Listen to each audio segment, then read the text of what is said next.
அம்மா ஒரு நிமிஷம். என்னங்க? இந்த குழந்தை யாருதுன்னு தெரியல.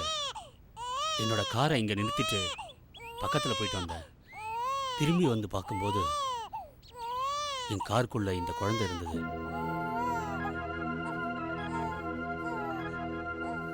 இந்த குழந்தை யாருதுன்னு தெரியலங்க. குழந்தை ரொம்ப அழகா இருக்கு. பெத்தவளுக்கு தான் குடுப்பனை இல்லாம போச்சு. எப்படிதான் விட்டுட்டு போக மனசு வந்ததோ. வாடி போலாம்.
இப்ப சிவா ரொம்ப பிரில்லியண்டா இருக்கான்.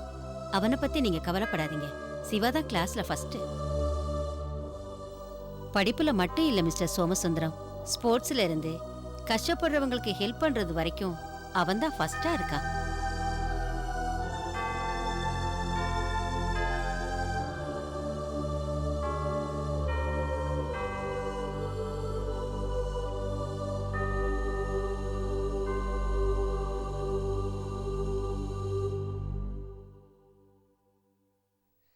அங்கிள், எப்போ வந்தீங்க அங்கிள்? இப்பதான் வந்த. நீ எப்படி இருக்க? நல்லா இருக்க அங்கிள். நீங்க எப்படி இருக்கீங்க? நல்லா இருக்கேன். மதர் என்னை பத்தி என்ன சொல்றாங்க? ரொம்ப உயர்வா சொல்றாங்க. Thanks mother. உங்க அங்கிள் கிட்ட நான் உண்மையை தானே சொன்னேன் சிவா. சிவா, நீ படிச்சு என்ன ஆகணும்னு ஆசைப்படுற? டாக்டர் ஆகணும் அங்கிள். ஏன்? நான் கஷ்டப்பட்டாவது அடுத்தவங்க கஷ்டத்தை போக்கணும். அதுக்கு டாக்டர் தொழில் தான் அங்கிள் பெஸ்ட். என்ன மெச்சூர்டா பேசுறான் பாருங்க. அதுக்கு நீங்களும் ஒரு காரணம் தானே. அவனுக்கு இங்க பாடத்தை மட்டும் சொல்லி தராம நல்லது கெட்டதெல்லாம் சொல்லி தந்திருக்கீங்க. அதான். It's our duty sir. Siva, நான் உன்னை பெரிய டாக்டர் ஆக்குறேன். டாக்டர் தொழில் செய்யறதுக்கு டாக்டருக்கு படிச்சா மட்டும் போதாது, தியாகம் செய்யற மனப்பான்மையும் வேணும். அது சிவா கிட்ட இந்த வயசுல நிறையவே இருக்கு. சோ இவன் ரொம்ப பெரிய டாக்டரா வருவான். Thanks mother.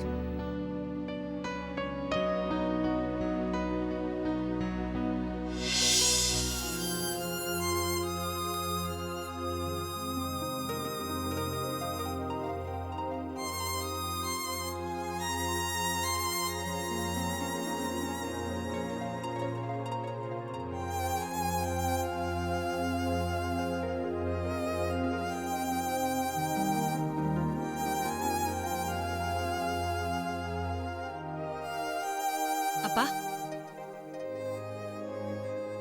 என்னப்பா யோசனை?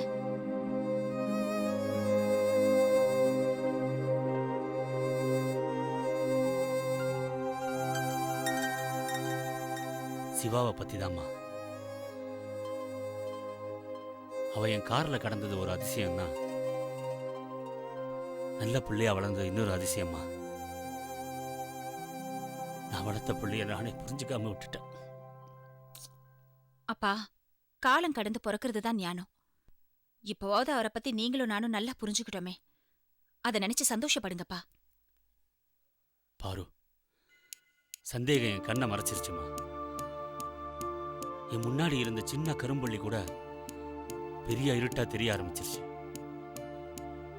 ஒரு எதிரியை ட்ரீட் பண்ற மாதிரி என் மாப்பிள்ளைய நான் ட்ரீட் பண்ணிட்டேன்.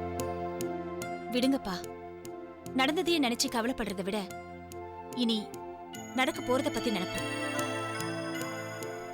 மீனாவை குணப்படுத்துறதுக்கு நாம எல்லாரும் அவருக்கு உதவியா இருந்தாலே நாம அவரை படுத்தின கஷ்டத்துக்கு சமமாயிடும்பா. கரெக்டுமா. ஆனா எந்த விதத்துல அவளை குணப்படுத்துறதுக்கு நாம உதவியா இருப்போம்னு தான்ப்பா எனக்கு புரியல. அப்பா, சில விஷயங்கள் செஞ்சா சரியா இருக்கும்னு எனக்கு தோணுது. என்னம்மா அது? அவரு மீனா வீட்டுக்கும் நம்ம வீட்டுக்குமா அலைஞ்சிட்டு இருக்காரு. எதுக்குப்பா அவருக்கு சிரமம்? பேசாம மீனாவை கூட்டிட்டு வந்து நம்ம வீட்லயே தங்க வச்சுக்கலாமே. அவருக்கும் சிரமம் இல்லாம இருக்கும், நமக்கும் மீனாவை குணப்படுத்துறதுக்கு அவருக்கு உதவி செஞ்ச மாதிரி இருக்கும். என்னப்பா சொல்றீங்க? நீ சொல்றது சரிதாம்மா. என்னங்க சரி? அவதான் ஏதோ தெரியாம பேசிட்டு இருக்கன்னா நீங்களும் சரின்னு சொல்லிட்டு இருக்கீங்க. பாரு நினைக்கிறதுல என்ன தப்பு? இங்க பாருங்க, மீனாவுக்கு நம்ம உதவி பண்ணலாம், அதுல எனக்கு எந்த ஆட்சேபனையும் இல்ல. ஆனா அந்த உதவி பின்னாடி உபத்திரமா ஆயிடக்கூடாது, அதான் என்னோட கவலை. மீனாவை அழைச்சிட்டு வந்து நம்ம வீட்டுல வச்சுக்கிறதுல என்ன ஆயிடும் நினைக்கிறேன்? என்னங்க நீங்க புரியாம பேசுறீங்க? மீனா புருஷன் இல்லாத பொண்ணு, அவளை இங்க கூட்டிட்டு வந்து வச்சுக்கிட்டா அப்புறம் ஒண்ணு கிடக்க ஒண்ணு ஏதாவது ஆயிடுச்சுன்னா? அம்மா, கொஞ்சம் பேசாம இருக்கீங்களா? மீனாவை இங்க கூட்டிட்டு வரலனா மட்டும் தப்பு தண்டை நடக்காதுன்றீங்களா? ஒரு இடத்துல தப்பு நடக்கிறதுங்கிறது அங்க இருக்கிற மனுஷங்களோட மனநிலையை பொறுத்தது. தப்பு செய்யணும்னு நினைக்கிறவங்க சுத்தி 10 பேர் இருந்தா கூட தப்பு செய்வாங்க. ஆனா ஒழுக்கமா இருக்கணும்னு நினைக்கிறவங்க தனியா இருந்தா கூட ஒழுக்கமா இருப்பாங்க. அதுல உங்க மாப்பிள்ள 2வது ரகம். எப்படி கரெக்டா சொல்றேன்னு பாக்குறீங்களா? எத்தனையோ தடவை அவரும் மீனாவும் வெளியிடங்களுக்கு போயிருக்காங்க. அவ்வளவு ஏன் பூஞ்சோலை கிராமத்துக்கு கூட 2 பேரும் ஒன்னா போய் தங்கிட்டு வந்திருக்காங்க. அவர் மட்டும் மனசு வச்சிருந்தா அவகிட்ட என்னைக்கோ தப்பா நடந்திருக்கலாம். ஆனா அப்படி நடந்துக்கலையே. சந்தர்ப்பம் கிடைச்சும் தப்பு பண்ணாதவங்க தாம பெரிய மனுஷங்க. என் புருஷன் உண்மையிலேயே பெரிய மனுஷன் தான். நீ அவரை தாராளமா நம்பலாம். பாத்தியா நாகு, புருஷன் பொண்டாட்டி உறவுல நம்பிக்கை வேணும்னு எவ்வளவு அழகா எடுத்து சொல்லிட்டா. நீ மனசை போட்டு குழப்பிக்காத போ.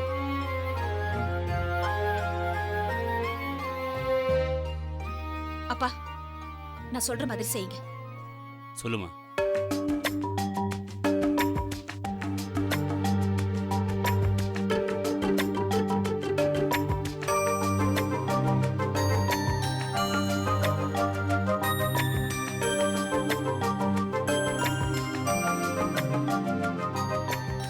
சரிம்மா, நீ சொல்ற மாதிரியே செய்யறேன்.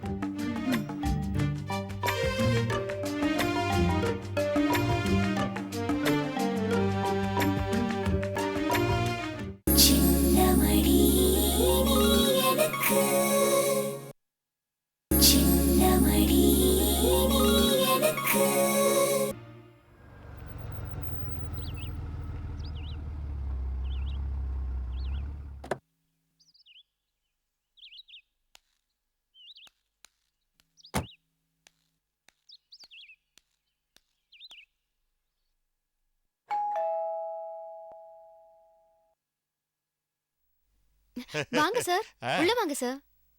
எப்படி இருக்கீங்க சார்? நல்லா இருக்கேம்மா. உட்காருங்க சார். Thank you.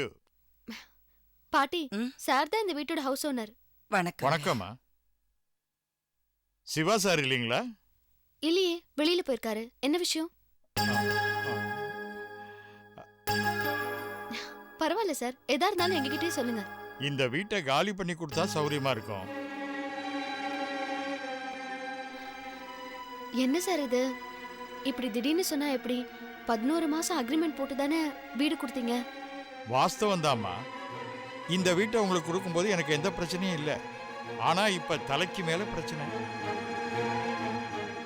வியாபாரத்துல பெருத்த நஷ்டம்மா. இந்த வீட்டை அடமான வச்சு எல்லா பணத்தையும் அந்த வியாபாரத்துல போட்டேன். வியாபாரத்துல பெருத்த நஷ்டம் ஏற்பட்டுடுச்சு. பணம் கடன் கொடுத்தவன் வட்டியோட அசலையும் கேட்கறான். இந்த வீட்டை வித்துத்தாமா அந்த கடனை செட்டில் பண்ணி ஆகணும். என்னோட சூழ்நிலையை நீங்க புரிஞ்சிருப்பீங்கன்னு நினைக்கிறேன். உங்களை உடனடியா காலி பண்ண சொல்றதுக்கு ரொம்ப கஷ்டமா தான் இருக்கு. இருந்தாலும் வேற வழி இல்லைம்மா. நீங்க உதவி செஞ்சாதான் இந்த கடல்ல இருந்து நான் கரை சேர முடியும். எவ்வளவு நாளுக்குள்ள சார் காலி பண்ணணும்? ஒரு 2-3 நாளைக்குள்ள காலி பண்ணி கொடுத்தா ரொம்ப சௌரியமா இருக்கும். இப்படி திடீர்னு சொன்னா எப்படி சார்? வேற வழியே இல்லைம்மா.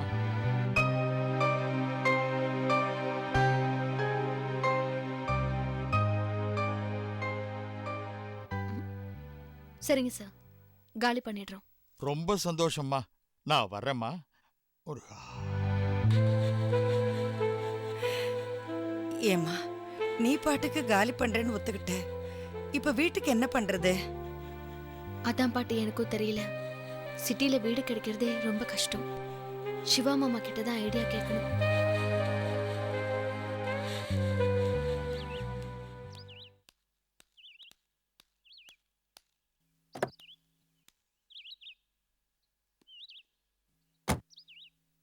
என்ன சார் ஆச்சு?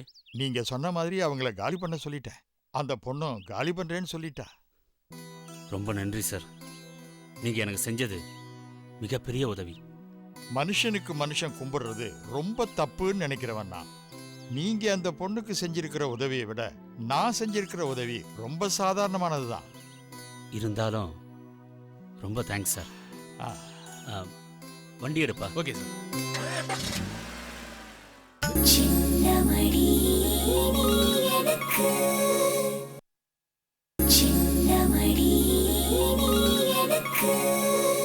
देहि समस्तस्तम अखिलां देहि मे परमेश्वरी.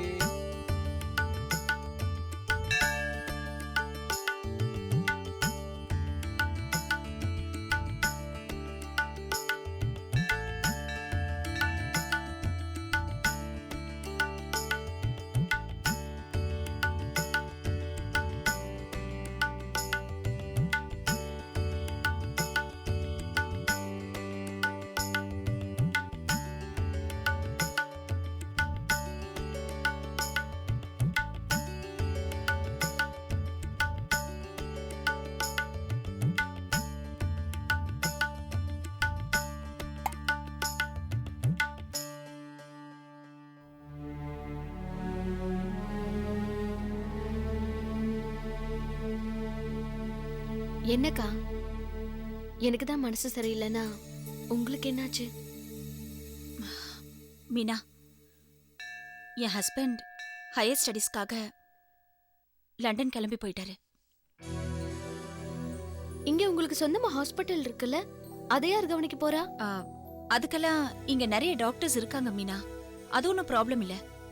ஆனா அவரை பிரிஞ்சிருக்க போறோமேன்னு நினைச்சாதான் மனசுக்கு ரொம்ப கஷ்டமா இருக்கு. திரும்பி வர்றதுக்கு எவ்வளவு நாள் ஆகும்? 1 வருஷம் ஆகும். 1 வருஷம் தானேக்கா, அது 1 நிமிஷமா போயிட போகுது. இதுக்கு ஏன் கவலைப்பட்டு இருக்கீங்க?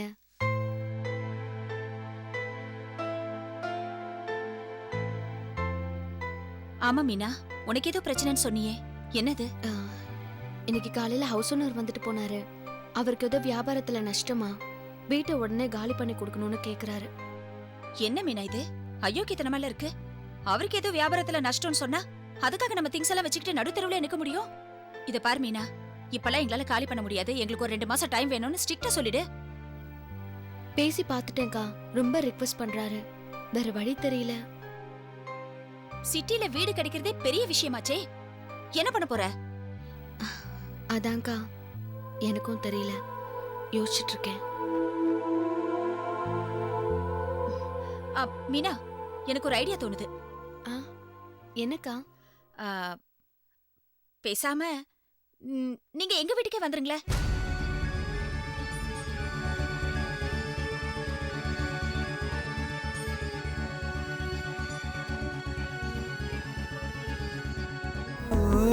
மின்னல் ஒளி விழியாலே நெஞ்சை நீ